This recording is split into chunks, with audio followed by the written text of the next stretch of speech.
Kadang ada juga orang bertaubat, tapi bukan nyesal terhadap dosa yang dia kerjakan, malah puas katanya. Dia ngomong sama teman-temannya, saya dulu zaman muda sudah kenyang judi, kenyang zina, kenyang mabuk-mabukan, sudah puas. Sekarang tinggal benernya saja, saya sudah taubat. Taubatnya sih bagus, tapi puasnya itu yang jelek. Kenapa harus dikatakan puas? Bukan puas, menyesal. Menyesal saya dulu. Kenapa hanyut terjebak dosa? Kenapa tenggelam di meja judi? Kenapa tenggelam di minum-minuman keras? Kenapa hanyut kepada perbuatan munkar dan maksiat? Saya menyesal sekali. Menyesal diperintah dan bukan malah puas. Dari rasa menyesal ini nanti timbul hal yang kedua, yaitu berniat tidak akan mengulangi lagi perbuatan dosa. Kalau menyesal tapi masih diulangi lagi, itu belum taubat yang sebenarnya. Saya kapok, menyesal, tidak mau minum minuman keras lagi. Besok tidak ada minuman keras, malah pusing.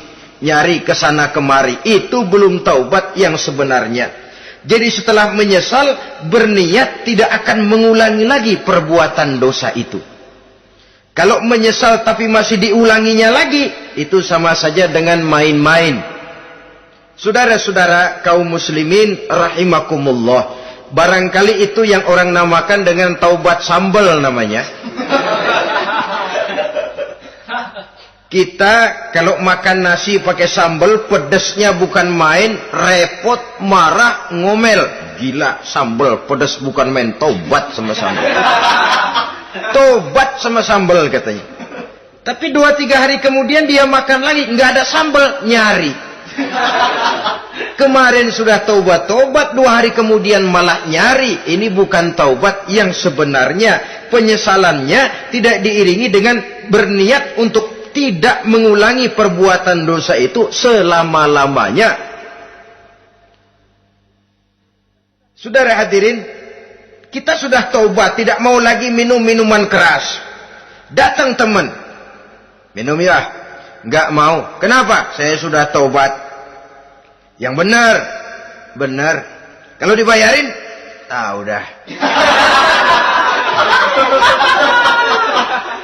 Jadi rupanya taubatnya itu cuma karena nggak ada yang bayarin. Begitu datang yang bayarin, berangkat lagi. Itu belum lagi merupakan taubat yang sebenarnya. Begitu juga kita taubat dari meja judi.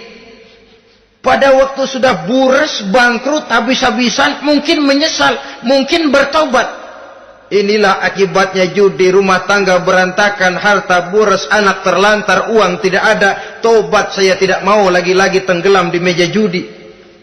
Pada saat kondisinya bangkrut, itu yang diucapkan. Tapi 2-3 hari, 4-3 minggu, 1 bulan kemudian rezekinya banyak, makmur lagi, usahanya maju lagi, lupa lagi dia kepada ucapan sebelumnya. Akhirnya sedikit demi sedikit tenggelam kembali di meja judi. Ini pun belum merupakan taubat yang sebenarnya. Jadi untuk sempurnanya taubat, yang pertama menyesal terhadap dosa yang telah dilakukan, yang kedua berjanji tidak akan mengulangi lagi, kemudian yang ketiga meninggalkan perbuatan jahat itu untuk selama-lamanya. Dengan kata lain, kalau memang taubat tidak mau minum lagi, talak 3 itu minuman keras. Kalau memang niat tidak akan berjudi lagi, talak 3 itu segala macam bentuk perjudian, meninggalkan perbuatan jahat. Yang keempat, menunaikan semua fardu dan kewajiban.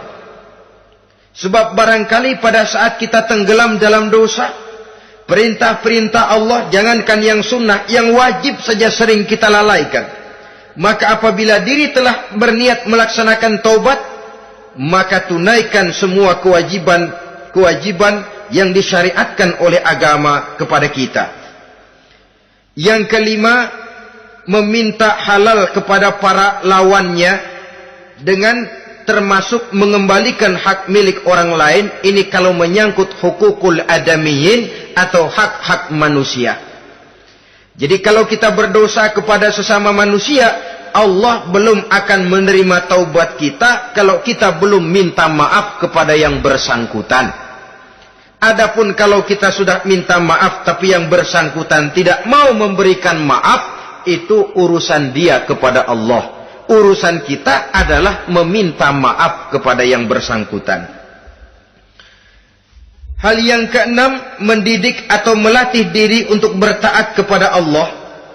Sebagaimana kita dulunya telah melatih diri, memperturutkan diri untuk berbuat durhaka, lalu memperbaiki yang dimakan dan yang diminum, itu juga merupakan ciri dari orang-orang yang melaksanakan taubat kepada Allah Subhanahu wa ta'ala. Kemudian apalagi memperbanyak istighfar di dalam kehidupan. Disabdakan oleh Nabi, inna likulli da'in dawa'un wa dawa'uz zunubi al-istighfar. Sesungguhnya segala macam penyakit tentu ada obatnya, dan obat dari segala macam dosa adalah istighfar.